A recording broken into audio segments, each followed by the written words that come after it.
Remember when games used to be irresponsibly hard? Where you could literally be stuck on a level burning through lives, trying to figure out how to proceed. Then the wave of excitement you would feel when you finally beat the game. Now while we thought that era of gaming was dead and gone, From Software had other plans. Hi everyone, I go by the name of Kevin Kryptonite and welcome to my channel. In today's video of Playing Offline, I introduce to you Bloodborne.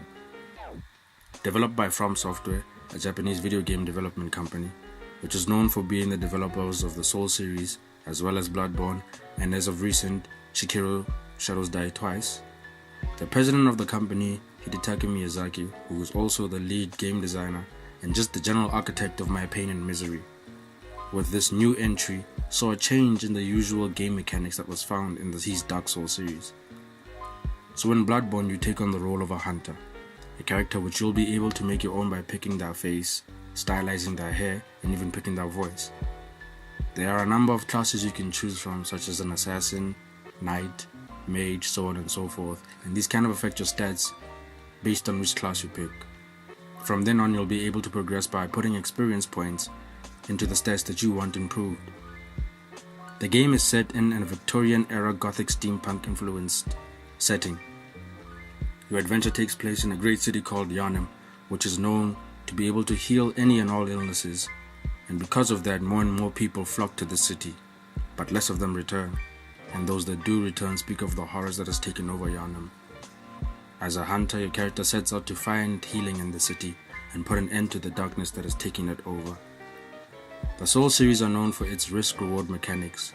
Enemies may seem easy to take on at first glance, only for them to spring into action and wreck the ever-living shit out of you. So as such, the game cautions you to pick your fights because you can easily get overwhelmed by a small cluster of groups. You may see one enemy and think that you just draw them in, only for the whole group to turn and dogpile you. Some liken these kind of games to rhythm games, and I can see how that might be. Enemies have naturally an attack pattern that they follow through, and if you can learn this attack pattern, you'll find yourself being able to take down enemies pretty easily. One thing though that you have to be very careful to monitor is your stamina bar. Your actions such as running, jumping, dodging, attacking, all of these consume stamina, so you can't just spam attacks because this will leave you very exposed.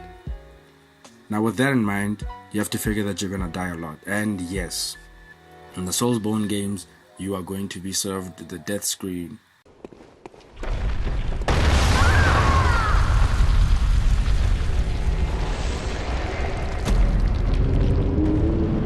After death screen.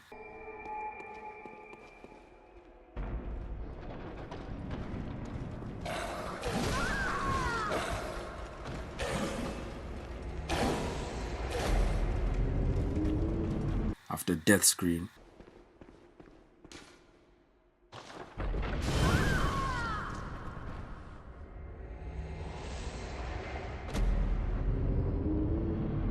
After death screen.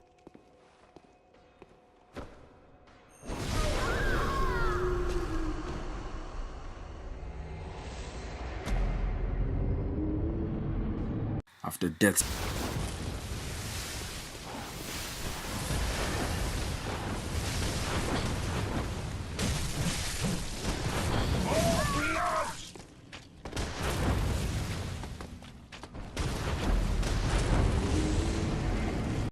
And to make things worse, the in-game currency that you've accumulated at this point is dropped when you die, making it so that you have to go back to where you last died to retrieve them. Now with that being said, there are save points in these games, and these only serve as a place for you to level up, buy items, gain health. It's like the game's central hub, where there's normally not enough enemies there for you to be worried about. But when you do use these save points, all the enemies that you defeated up until that point respawn. So now you have to kill everybody else all over again, and you might end up dying again. But at least at this point you would have leveled up, so you feel like you're able to take on whoever you want. Now, as I said, your enemies respawn, but not the bosses. And speaking of bosses,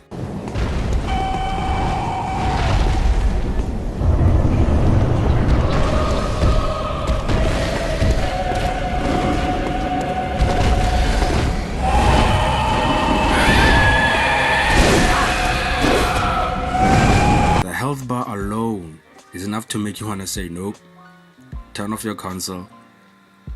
And what's worse is that you can stumble onto these guys being woefully unprepared, and you cannot run once you've triggered them. After all of this, you must be wondering, why would I put myself through any of that? Well, to be honest, it's because of the challenge. Most of these games that we play nowadays, they give you the option to go to easy mode, hard mode, depending on what type of player you are. But Blood mode doesn't have easy mode or hard mode. It just has get wrecked mode from the beginning.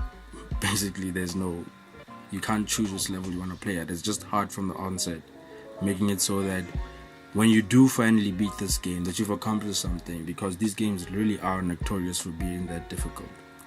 And when you do beat that first boss, it doesn't make you want to put the console down thinking that, nah, I'm cool. No, you want to take your new godlike status, move on, and get to the next boss. The Soul series of games are those that we love to hate and hate to love. And certainly these aren't games for everyone. They will test you, and you might find yourself thinking, how am I going to get past this part? And there's only one answer to that, really, and that's to get good. That'll be it for today's Playing Offline. I hope you guys have enjoyed this review of Bloodborne, and I really do encourage you to try it out. Any of the Dark Souls games, actually. So remember to like, comment, share, subscribe. Thanks guys for watching my video. I'll see you in the next one. Bye.